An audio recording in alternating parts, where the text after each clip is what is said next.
పార్వతీపురం మన్యం జిల్లా పాలకొండలోని చంద్రబాబు వెన్నుపోటుకు రెండేళ్ల కార్యక్రమంలోని భాగంగా వైఎస్ఆర్సీపీ ఆధ్వర్యంలో భారీ నిరసన ర్యాలీ నిర్వహించారు. కార్గిల్ జంక్షన్లో వైఎస్ఆర్ విగ్రహానికి పూలమాల వేసిన అనంతరం నాగవంశం వీధి జంక్షన్ వరకు ర్యాలీ చేపట్టారు. ఈ కార్యక్రమంలో ఎమ్మెల్సీ పాలన వలస విక్రాంత్ మరియు మాజీ ఎమ్మెల్యే విశ్వాసరాయి కళావతి పాల్గొని ఎన్నికల హామీ అమల్లో కూటమి ప్రభుత్వం విఫలమైందని ఆరోపించారు. సూపర్ 6 హామీలు, నిరుద్యోగ భృతి మరియు మహిళల భద్రత, రైతు సమస్యలపై ప్రభుత్వాన్ని విమర్శించారు.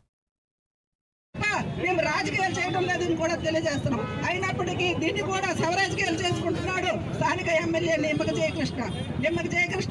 నువ్వు గిరిజనుడు అయ్యుండి కూడా నువ్వు ఒక దళితుల తరపున కానీ ఒక ఆడబిడ్డ తరపున ఏ రోజు కూడా నువ్వు మంచి మాట ఆడని వ్యక్తివి ఈ రోజు మా నేతల మీద మా మీద వీడియోలో పెట్టి మాట్లాడడం నీకు ఎంత సిగ్గుచేటని కూడా తెలియజేస్తున్నాం.